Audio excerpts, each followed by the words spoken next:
Welcome to Loredive, where we look into and analyze the story behind all of our favorite video games. Today, after popular demand, we will be going into the Friday the 13th video game initially released in 2017. Like other similar games, Friday the 13th is an asymmetrical horror title where one player, playing as Jason, hunts down and attempts to kill several survivors whose main goal is to either escape or go through the necessary set of steps needed to kill the masked slasher. While I'm extremely happy to get to the series, the game itself doesn't actually have a whole lot of story, and acts mainly as a love letter to the fans with its many references to the media that came before it. So, in order to truly understand all of the references the game is going to throw at you, you first need to understand where the game came from. So, for this episode, we'll be doing a quick run through most of the movies in the franchise. This isn't going to be an in-depth look at the movies themselves, as this video would be way too long if I did, but I will go through each of them in turn. I'll be adding more details in some of the later videos, primarily the moments when they need to be referenced. If you would like to know what happens in each movie with a bit more detail, then I would highly recommend taking a look at Dead Meat's Kill Count, as they go through the entirety of the Friday the 13th series one movie at a time. Also, it's really good content, so I highly recommend it. We start our story in the original Friday the 13th, where in 1958 a group of counselors are serenading the kiddos at Camp Crystal Lake.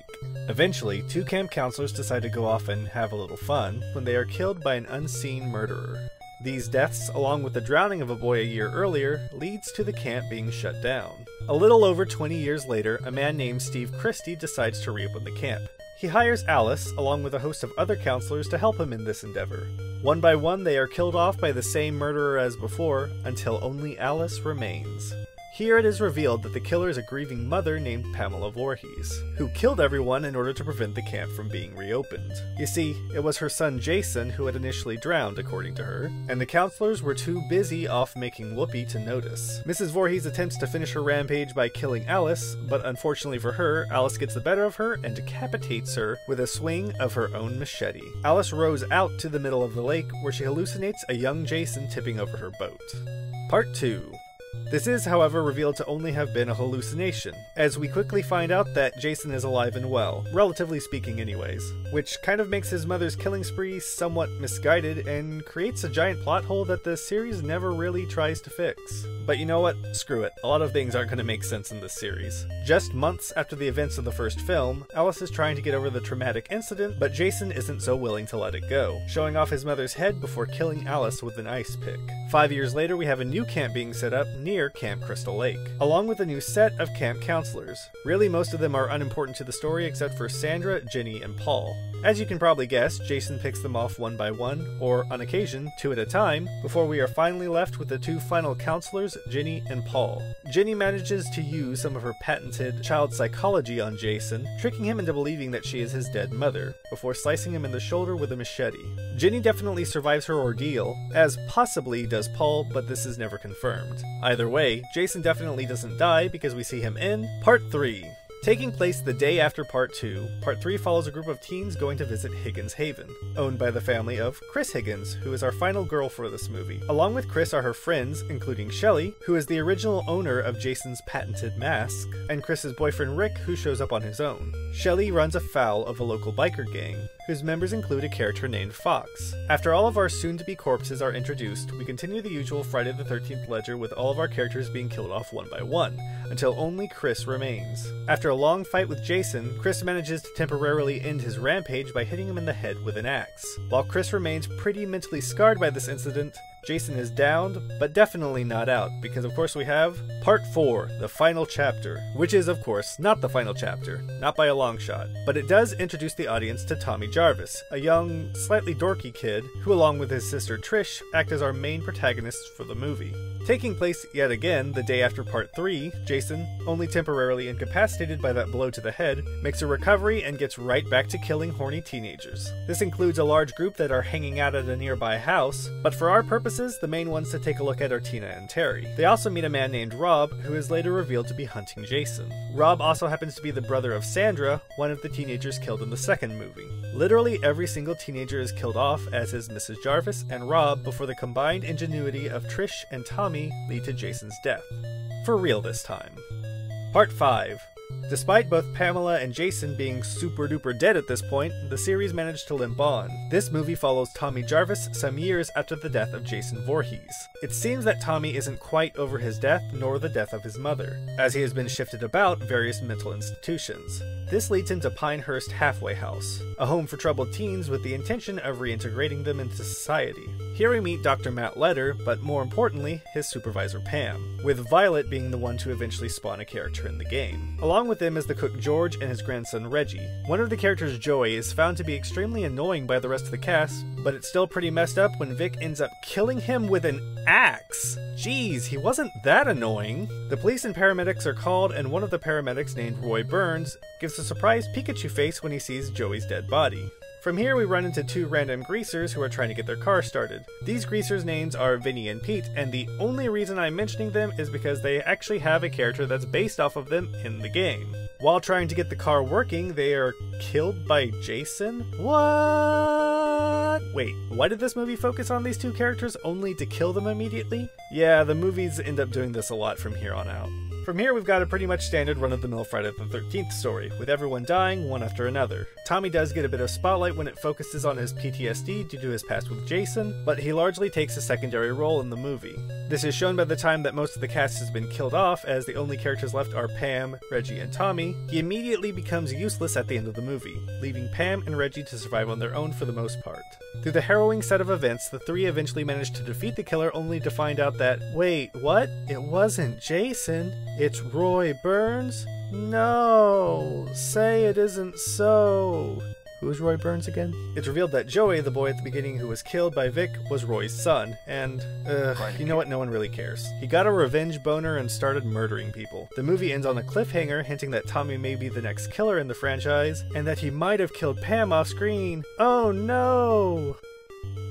Part 6. Never mind, we lied. After the horrible backlash when Part 5 didn't have Jason, they moved forward and revived him for Part 6. To do this, Tommy decides to go and desecrate his grave, despite Jason being dead for years, with his friend Alan. But guess what? A lightning bolt hits Jason, causing him to resurrect, leading him to murder Alan and go on another killing spree. Tommy even gets himself locked up for sounding like a lunatic. Good job, Tommy. Here we meet our new group of highly killable teens. Megan, who will be acting as our final girl for the movie, and really, nobody else in the movie is important. I honestly don't even think that there's another counselor who might be based off of a character in this movie. Anyway, people die in increasingly creative ways, with Tommy and Megan leading Jason into the middle of the lake before Megan rams a boat propeller into his head and leaves him for dead. Damn, Megan, you're cold. With this, we have seen the last of Tommy Jarvis. In the movies, at least. Part 7, The New Blood. Here we start the movies that star Kane Hodder as Jason, who also did all of the motion capture for him in the game. This movie is actually kind of interesting, as it has a character who can actually take on Jason one-on-one, through the use of her telekinetic powers? Yeah, this is kind of where the movies start getting weird. The main character of this movie is Tina, who is apparently a little girl around the time that Part 6 was happening. Wait, what time period is this movie supposed to be in now? Due to a series of unfortunate circumstances, she uses her powers to kill her dad. 7 years later, she's meeting with a psychiatrist, or psychologist? I don't think it's ever really mentioned.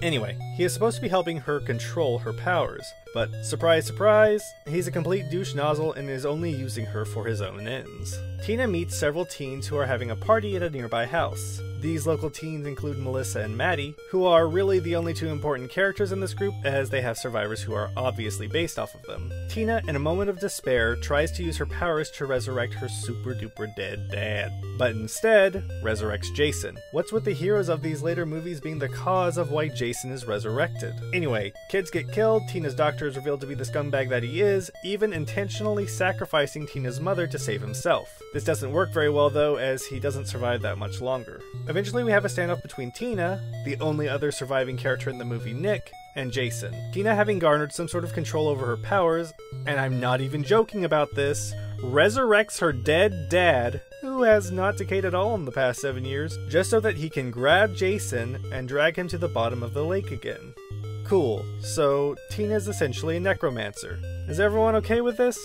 Because I'm not sure if I'm okay with this. Part 8, Jason Takes Manhattan. Really, this is Jason Takes the Love Boat, but whatever. Two teens having sex above Jason's watery grave end up waking him up from his slumber. I guess they were being too loud? The next day, Principal Charles Macaulay and teacher Colleen are taking a group of students, including Charles's niece Rennie, out on a cruise to New York, and of course, Jason decides to come along for the ride. Really, there isn't a whole lot to dissect in here, and most of the characters are pretty uninteresting. Really, the only characters that you should probably even care about are Julius, Sean, and Ava. And really, Ava's only interesting because she's played by Kelly Hu. If you've never heard of Kelly Hu, I would recommend looking her up. She's a pretty fun actress and has played many great roles in movies and television. She even plays Devora in Mortal Kombat. Jason gets to doing what he's doing, Rennie starts hallucinating about a young Jason in a subplot that really doesn't go anywhere, and after Ava dies due to Jason hacking the game, I'm so reporting you, cheater. Eventually we get to New York with our last group of survivors, where we get a few shots of Jason in interesting places, before Julius challenges him to a fist fight, and despite his best effort, gets knocked out with a one-hit KO. At least you went out swinging, dude. After Rennie causes the death of Colleen due to her hallucinations, Charles gets drowned by Jason before we get the final girl and guy circuit with Rennie and Sean, before Jason is defeated by toxic sewage, and he morphs into a little boy? I don't know, analyzing this movie feels like an effort in futility. Part 9 and Jason X. Unfortunately, I don't have video for this because ever since the legal issues that have occurred with the Friday the 13th license, trying to get these movies legally is kind of a pain in the ass. In the end, it's not that big of a deal since the only thing that came out of Part 9 is the look that Jason has in that movie, and Jason X had Uber Jason, but that was before he got cancelled due to the aforementioned legal trouble. It's sad, but it happens. Now, despite the fact that I think that Freddy vs. Jason isn't as bad as people say it is, and I generally think that the remake of Friday the 13th did some really great things, nothing is really taken from these movies except for maybe the character Trent in the remake. So with them not really being looked into all that much for the game, I'm just gonna leave them be for the time being. So that's it for this episode of Loredive. I know this was somewhat of a different episode since I haven't really even touched the game yet, but don't worry, we'll be going into that next time with information on the objectives of the game. I hope you all have an excellent Friday the 13th and don't get into too much trouble out there. Please do try to avoid Camp Crystal Lake if you can, as I'm pretty sure Jason isn't actually a fun guy to hang around with. If you have any episodes of Loredive that you would like to see, please let me know. And if you haven't seen any of my other Loredive videos, I suggest checking them out. Like always, thank you all for watching, and I'll see you next time.